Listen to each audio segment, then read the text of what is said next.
Oh, hey, Elizabeth. Would you like to say Elizabeth. hello? Elizabeth runs the show here at the Chattanooga Public Library's recording studio. We've told you guys a couple times, but it's an educational center. And today we are getting an education with Matt Downer, who is a fiddler. We don't see a fiddler. It's not every day, huh, Barry? No, that's No. true. That Matt.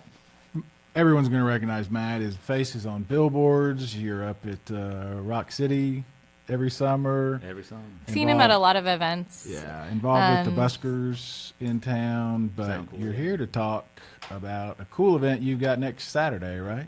That's right. Coming right up. What's it March called? 10th. Up. March 10th will be the Great March Southern 10th. Old Time Fiddlers Convention. Yeah. Where's that? It'll be at 901 Lindsay Street, Okay, Chattanooga, cool. Tennessee. Basically in front of the Bessie, right between the Bessie and the Lindsay Street Hall. You're right. You kind of It's use all It that is Lindsay space. Street Hall, yeah, but Yeah. call it 901 now. Oh, that But helps okay. with directions, I guess. All right, and we have a lot to talk about because you've been doing this a long time. You and I go way back. I Oh, mean, yeah. this is a passion for you. Yeah. So we want to hear it, but I know people out there want to hear some music. So All right. play something and then we'll talk.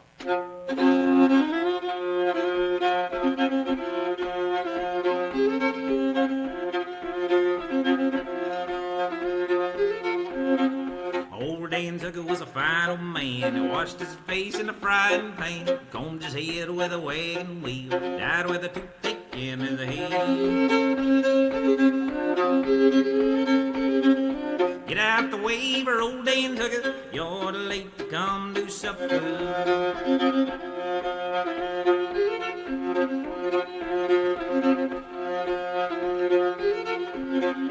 Come to town the other night, I heard the noise, I saw the fight. The police laughing, running all around. Old Dan Tucker's come to town. Supper's over and dinner's cooking. Old Dan Tucker just stand there looking.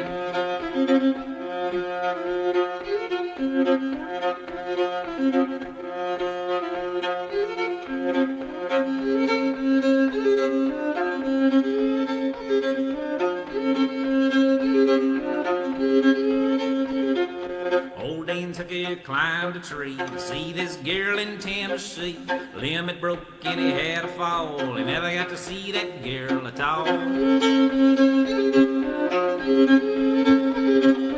Get out the waiver, old Dan Tucker, you're too late to come do supper. Old Dan Tucker.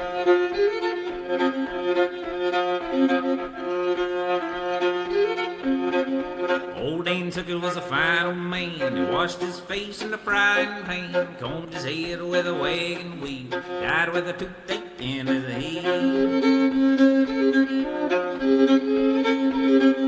Supper's over and the dishes washed, nothing left but a piece of squash. Piece of squash.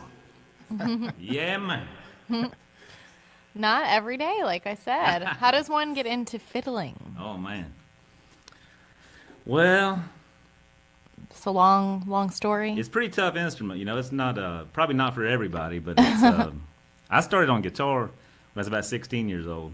Played just guitar for about 14 years, and then started playing in town with a couple of guys, Kim Parr and Ron Williams. We played in Sitico.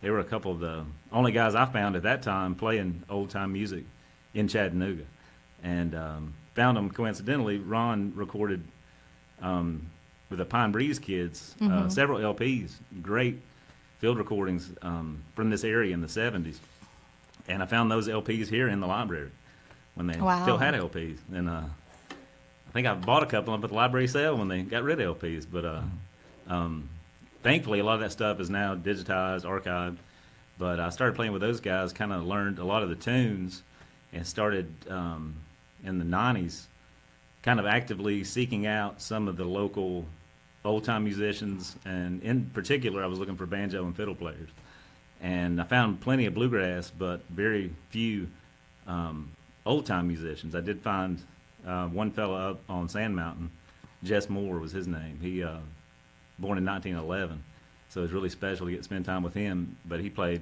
old-time fiddle and actually attended the old fiddlers convention and placed in the top 3 back in the 30s here in Chattanooga. So that's a pretty cool connection. That's cool. It'd be And awesome just, to hear some of that. Oh yeah. But just kind of learning those tunes, it gets kind of stuck in your head, And as a guitar player, it's maddening to try to figure out the chord changes to a lot of them because they say they all sound the same, And it's very, very true. They got a lot of similar elements, but the deeper you get into it, it's very complex tradition and just a lot of history, especially here in Chattanooga, that appealed to me. Being able to connect with that tradition and also carry it on was important to me and has continued to be kind of a driving force for me. That's how Matt and I met, was in the 90s, right? When you had just started working with Jess and started doing some recordings, and then you started finding more guys up there on the mountain and started doing more. And it's a fascinating story. We could do a whole day on that because I know you had to sort of convince them you were sincere. There was a lot of that. I mean, these guys were, like you said, back in the 30s, were playing and were traveling and then kind of put it away for a long time, right? Right. So there's a lot of that, and the convention used to be huge here. People came from all over the country and the world, and then you started it back up. So I want to get into that again in a minute, but the difference between traditional and bluegrass music. How would you? I think we talked about that once before. There is a difference. Yeah. Oh yeah. It's pretty obvious. It was pretty obvious to me. I guess probably bluegrass music is a pretty common gateway for people to be exposed to old time music, and there's a lot of gray area where there's a lot of tunes, definitely the instrumentation is very similar. But a couple of the trademarks that are different to me, and it's probably individual to different people, but the banjo style is quite a bit different. And old time music, primarily, a lot of people would use the claw hammer or frailing style, where it's mostly down picking with one finger and then thumb. Some people would use old, like up picking with one finger and thumb, or maybe two fingers and the thumb. But the bluegrass, kind of one of its main trademarks is the scrug style, and the rolls, the runs that he would do, and kind of the repeating syncopated rhythms he would get with the banjo. And you don't really hear that in old time music. And the bluegrass came about in the early 40s with Bill Monroe and the Bluegrass Boys. That's where they named bluegrass from his group, the Bluegrass Boys. But at that time, it was in vogue and very common to have amplified music, and they would gather around either a microphone, or each performer would have a microphone. Prior to that, it was everybody playing together, kind of playing the same tune, not really taking breaks.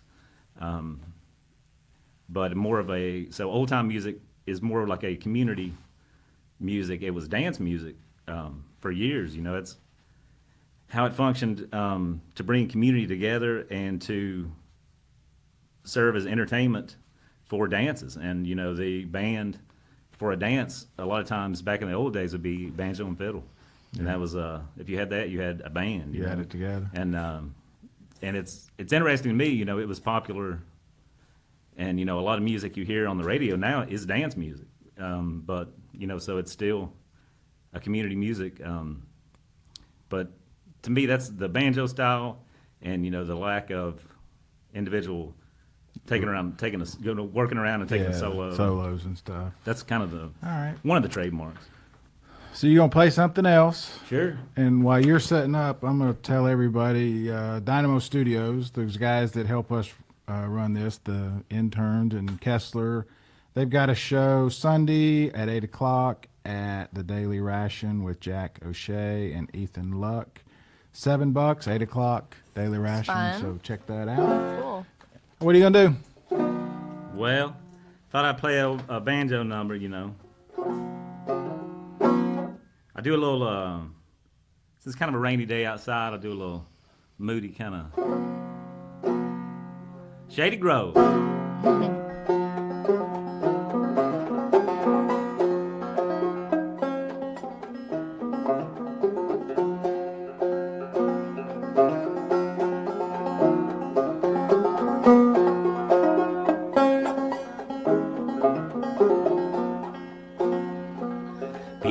Peaches in the summertime, apples in the fall. If I can't have the one I love, I want no one at all. Shady Grove, my true love, Shady Grove, I say. Shady Grove, my true love, I'm bound to go away.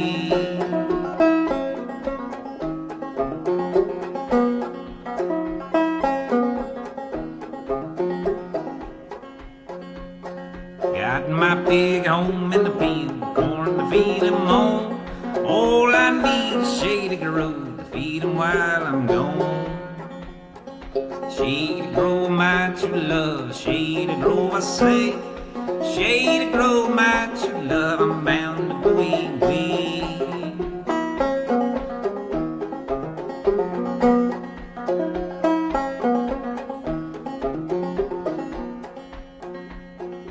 Kiss me pretty Shady Grove, sweet as brandy wine. There's no girl in this here town that's prettier than mine. Shady Grove, my true love, Shady Grove, I know. Shady Grove, my true love, I'm bound for Shady Grove.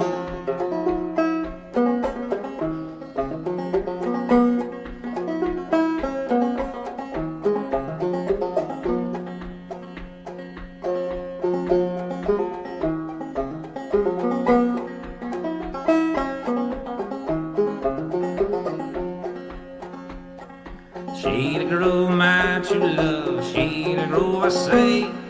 Shady Grove, my true love, I'm bound to go away. Oh yeah, Shady.gov. Nice. I like all the lyrics to that. Thank you. Who wrote that? Well, no telling, really. Yeah, you know. just is there a lot of that? Like no telling? I think so. I mean, a lot of it is.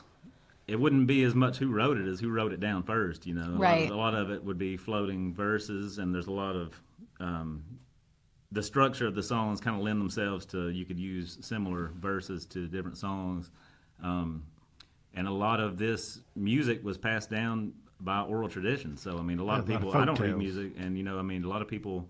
You might write the words down, of course, but you know, a lot of it probably not, and it's just.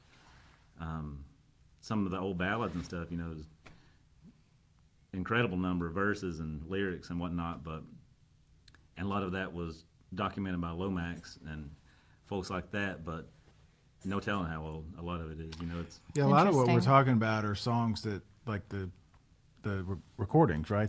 Some Smithsonian when they sent people out to hunt down and and the Folkways recordings. that came out of that, recordings and how many do you have collected?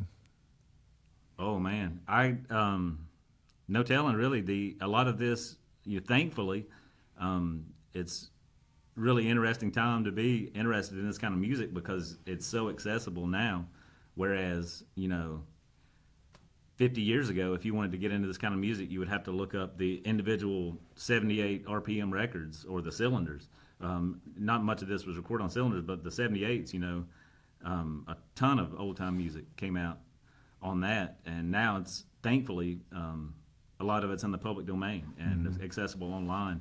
And for a while there was a external hard drive before they got real small. It's kind of a big one, but it got passed around in the old time community, and people would keep adding to it, and then I got so much off of that. I got it, kept it for about a week, and put some on there and pulled it all off. But it's like a ultimate rabbit hole. Man, you go into one folder and it have 300 albums in it. So it's you get lost. It's crazy. It's there's cool. so much to work through. It's amazing. Yeah. Have people written a lot of books about this? You seems like you loaned me one last year or so, right? Or there? Yeah, that was that was just kind of a collection that Ken Parr, the fiddle player who I mentioned, he had got interested in the festival when we found it. First happened here in Chattanooga was 1925, so he went through 1925 to 1930 in the archive on microfilm at that time. Clippings, that's right. It was Chattanooga Times and Chattanooga News. Yeah. And it was all from that. It was in kind of chronological from 25 to 30 as far as he went with that. But it was definitely the heyday of that convention here in town. But there's definitely books written on it. I mean, it's I didn't really ever get into the academic side of it because I thought about it at one time in the 90s, actually, going and trying to get a degree in ethnomusicology or something like that, whatever they call it. But I chose to do it on my own and kind of study with the musicians I could find. So, the classroom was their porches or their living rooms. Right. And I'm really thankful I did it that way. I mean, it invaluable to me was the experience spending time with these guys who are no longer around now. Yeah. So it's awesome. and that's the way, to me, this music survived. It wasn't necessarily written down, and it's not, a lot of history can get kind of mixed up when people try to interpret it or overthink it. The compilation that Ken put together, I don't know how many people realize that this city was sort of the hub. Oh yeah, absolutely. Back in the day for this kind of music. With Fun. the conventions Absolutely. that used to come It's cool. in here, it would bring thousands of people. Memorial Auditorium. There's pictures of streets are full. Headlines. Some national champion is coming. Yeah, and, yeah. I mean, It's really It was a cool. huge deal. They would have regularly different communities, different cities, definitely different states would have old time fiddlers contests. But the one here in Chattanooga in the 20s was considered the championship of the South, and it drew all the big names, all the skillet lickers. Uncle Dave Macon was here, Earl Johnson, all these guys. And some of the people, through his research, we found that he was, some of these, like the skillet lickers, Burt Lane and Low Stokes, were living here around St. Elmo. So that's it was really a big cool. deal. I got to mention that first song you did when you were playing it. I can't help. Do you remember the Bugs Bunny cartoon with the two hillbillies? No, I didn't.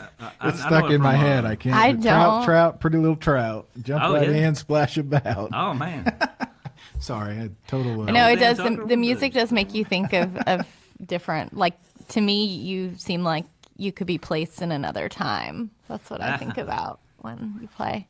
it's cool. I always think of Mr. Edwards on Little House on the Prairie because that was his thing. Oh. When he was coming and going, he was always like whistling that song. And Oh, that's funny. Yeah. Yeah. It's a good Play thing us about another one, music. and then let's talk some more about the convention because there's a lot to that as well.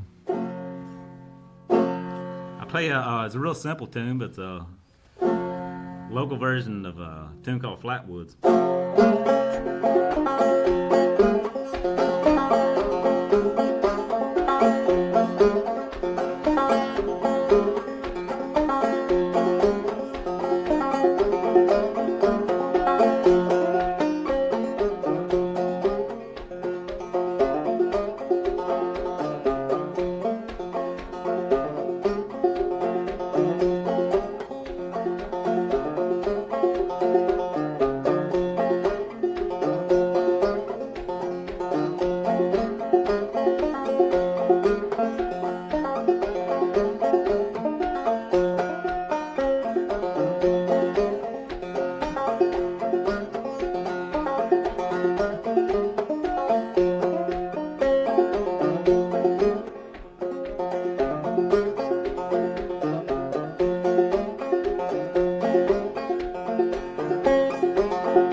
It's cool. Where'd you get the banjo? Pretty. I'm sorry? Where'd you get the banjo? I used to play, I worked for the aquarium for about 10 years, and I played as part of my job there, they have this kind of music playing in rotation. Right. In the river area. Yeah, the river gallery. Yeah. And Anyone who has kids knows. Yeah. I pitched it to them to let me play this kind of music as kind of a living history thing, and thankfully, I was able to do that as part of my full-time job there for 2 to 3 hours a day for about 7 years. And I was playing up there in that gallery one day, kind of by the turtles, and this lady came up. She was an older lady, and she asked me, would I be interested in buying her mom's banjo? And I was like, well, maybe. I'd have to see it. And I said, can you send me pictures of it? And she's like, yeah. She said, nobody in my family plays it. Nobody wants to play it. But I want somebody to have it who will play it. And sure enough, that evening, I was still at work, and she emailed me pictures, and it was this banjo. She brought it the next day, and I got it from her, and had to, it wasn't playable at the time, but I did a little work on it, and I really like it now. It's maybe getting close to 100 years old now, I guess, but that's cool. It's nothing special. It's, old, cheap, run-of-the-mill banjo, but I like it. Yeah, that's cool. Describe, if you can, and I'll link last year's story because it had a video, right? Didn't somebody put together a I did that. like it was a documentary. It kind of covered 25 to 30, and then it covered. I revived it in 2010, so 2010 to 2015, and it was kind of. And I put it out maybe 2 years ago, but a little bit of the history and a little bit about the revival. But it's not just a concert; Right. It's a competition, right? I mean, people Absolutely, are coming yeah. there to compete. You've got early rounds and then later rounds. Yeah. It's all ages. Absolutely, yeah. And while that's going on, people are gathering out on the lawn there, Yep. basically picking with each other, right? Oh yeah.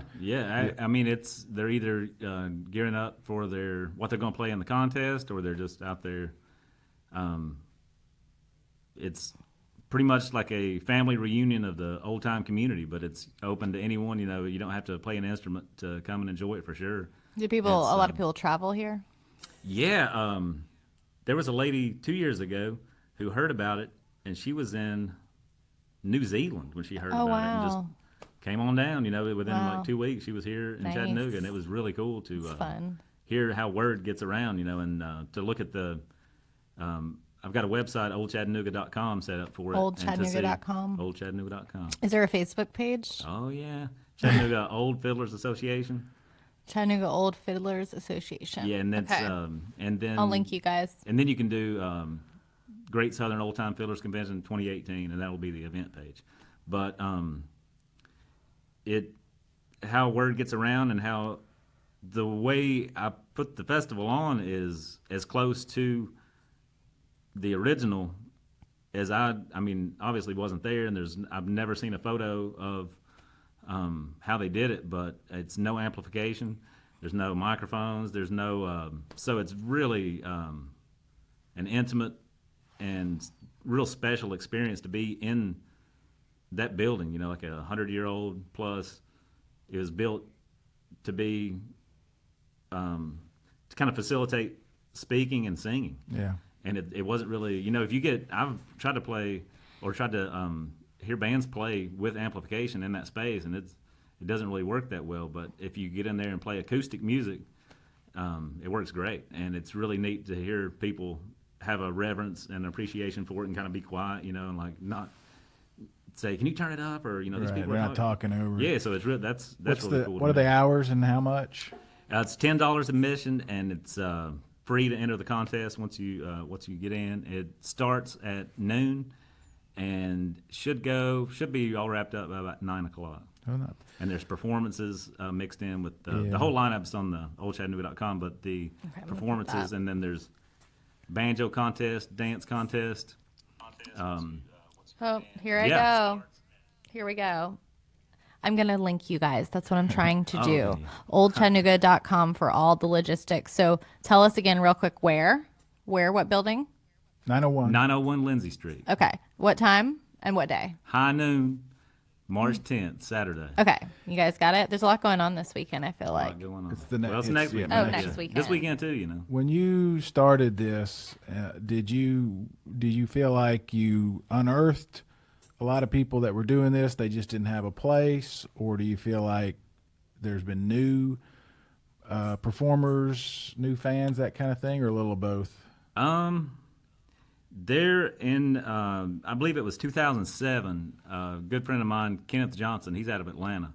He put on it's more or less a variety show, and it was all old-time music, and I played there with Ron and Ken, and several really, really great musicians played there. And Mike Seeger came and was a paying attendee to that, but it was at Lamar's. Yeah. And it was over a weekend. He had workshops. It was mainly, like I say, like a concert. And that really, I kept talking to him about, why don't you do that again? You know, it was so cool. And I guess, you know, it was harder for him being not from here to get something like that going. But then Ken had been talking about the research he was doing on the old festival, and he finally came up with that book. It was maybe 2008 or so. And that really, when I saw that, you know, that this music I was interested in, that had this much history here in town, I felt like something had to be done. You know, like it. Yeah. If I was into this music and didn't know this history existed here in town, there's no way Joe Public knows anything about this. You know, so it was a huge deal for me to get that going. I think interest in and maybe exposure to old time music is far from what it was in 2010. You know, it's well, it's like you said, it wasn't like radio stations playing it. It was right on the front porch. So if you, but that to me is maybe an important part of why it remained. The fact that it wasn't a commodity as much as other forms of music. The fact that it wasn't diluted kind of by success or. They were recording a lot of it, but then right when they were recording a lot of it, the Great Depression hit, and nobody was buying records then. Yeah, right. You know, and nobody was recording records. Nobody was driving to these recording sessions, and it just didn't. You know, it kind of timing.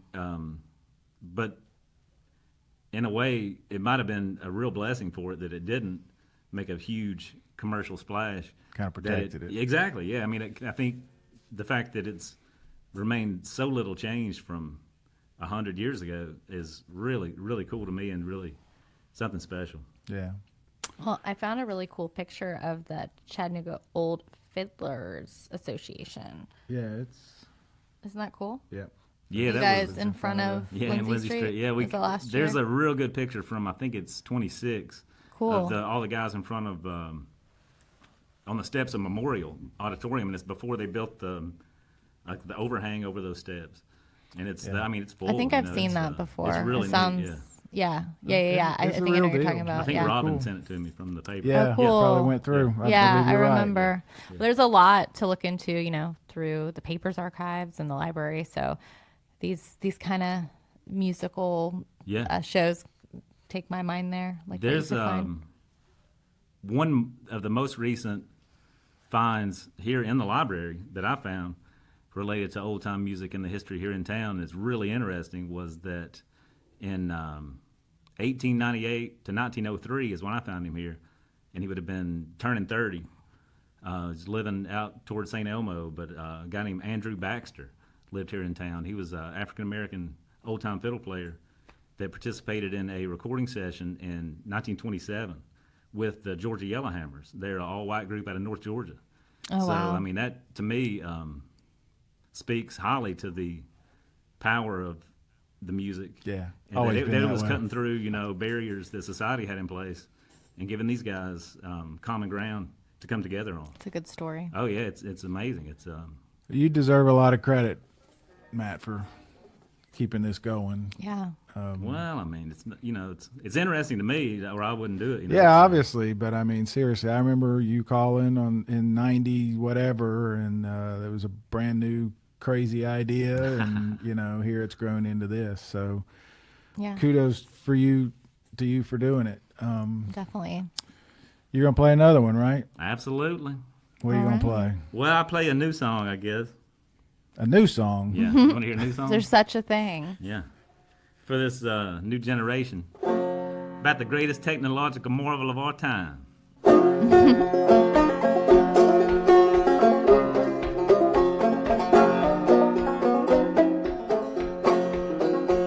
It's been a while since I heard from old schoolmates. While since I heard from my friends.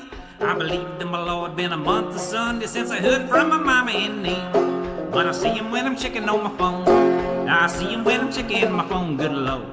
Checking my phone to see what's going on. I see you when I'm checking on my phone.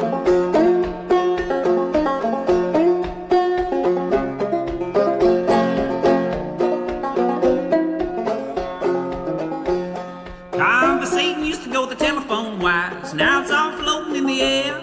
We used to sit around the table, look each other in the eye. Now we only hold a phone instead. But I see you when I'm checking on my phone. I see you when I'm checking my phone, good Lord. Checking my phone, just like shucking to the cone. I see you when I'm checking on my phone.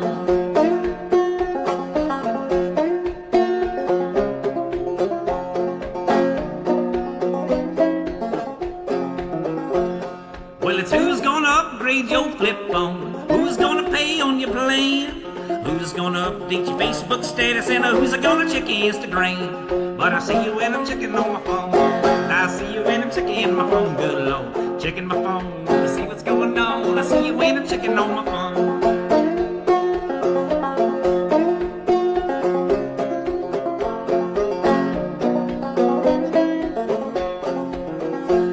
We're going back to the days of Alexander Graham Bell, and I can't wait for the day to come when we sit around the table, look each other in the eye. Don't do all the talking with our thumbs. But I see you when I'm checking on my phone. I see you when I'm checking my phone, good Lord. Checking my phone, just like shucking to the cone. I see you when I'm checking on my phone.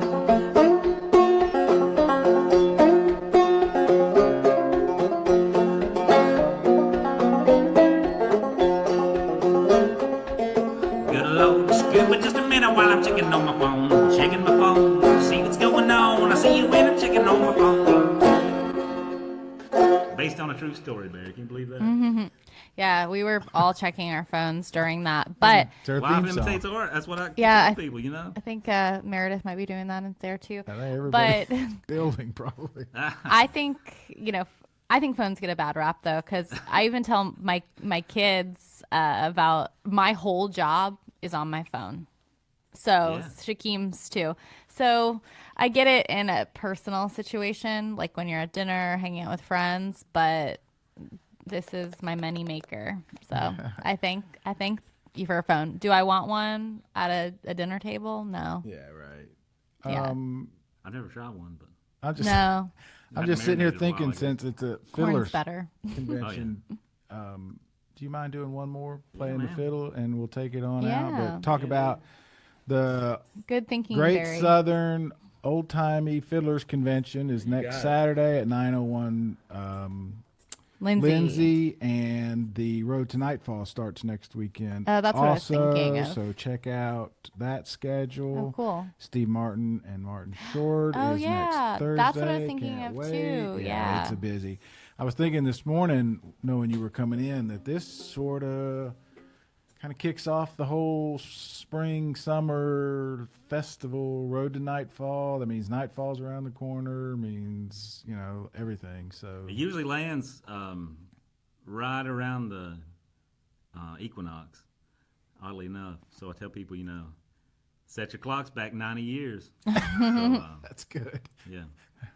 Somebody be playing the fiddle. It's also been it's special to me to, obviously the music and the history here, but I've been able to partner with some of the local organizations who've got strong historical ties on this project. They've bought in and believed in it. I've worked with you guys, obviously, helping get together some of the historical materials. And, Chattanooga Times, Chattanooga News, that's definitely part of the history. If it wasn't for that, we wouldn't have it documented or wouldn't know about it.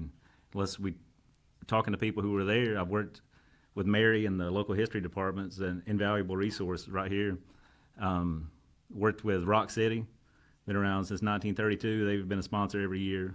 Fletcher Brott, they're a sponsor every year, So And this year we got Pigeon Mountain Grill on there. Moon Pie is a sponsor every year. We got free Moon Pie. There you Can't go. beat that. I mean, Lots doesn't of get more history Chattanooga than that, there, does too. it? Mm-hmm. Soundcore, work with them every year. We'll pass 3. So We were talking just a little before, and we won't get too far ahead, but maybe some surprises for next year you're working on related to those anniversaries. So that'd be cool. Oh yeah. The one of the highlights of my experience doing the revival, speaking of Fletcher Brock, was I think it was 2 years ago, and it was totally unplanned or unannounced. But Norman Blake came and entered the contest in one of the bands. And he hung out That's just all not day. fair. Well, they got third, but I mean, it's Wow. that tells you it's some stiff competition, man. But Wow. but he's probably there 6 hours, and it was cool. he and Fletcher and a couple other guys just out there That's cool. cutting up and playing. Last time I got to talk to Norman Blake, I called down the house and Nancy answered, and they had just split up but got back together. And so I said, I'm glad to hear you're back together. And she said, yeah, we split up, but it didn't take. That was a great line. I love those guys, man. It happens. All right, Yeah, well, yeah. play us on out. Thank you so much, Matt. for Thank doing y'all. this. Yeah. Thank you. Yeah. appreciate Rainy it. day. Oh yeah. Fiddle. Oh yeah. Soothing.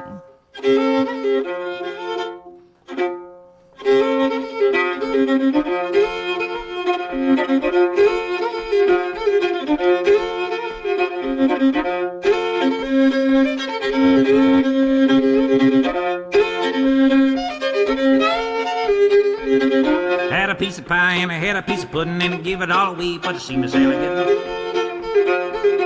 Give it all away for the seam Sally good.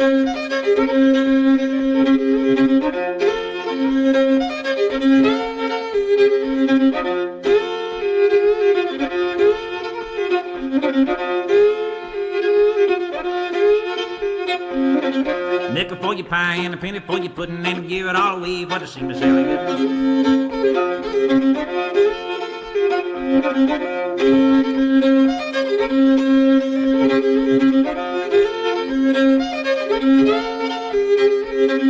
Looked down the road and I seen the Sally coming and I thought to myself I'd kill myself running.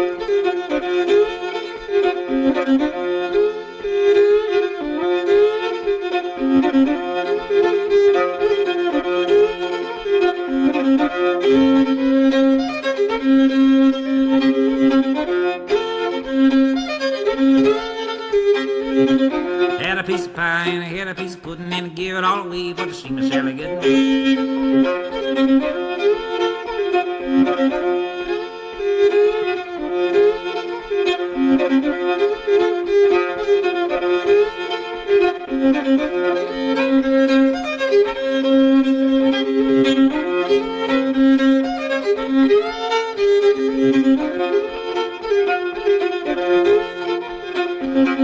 Way is dark and the road is muddy and I got tired and I can't stand steady.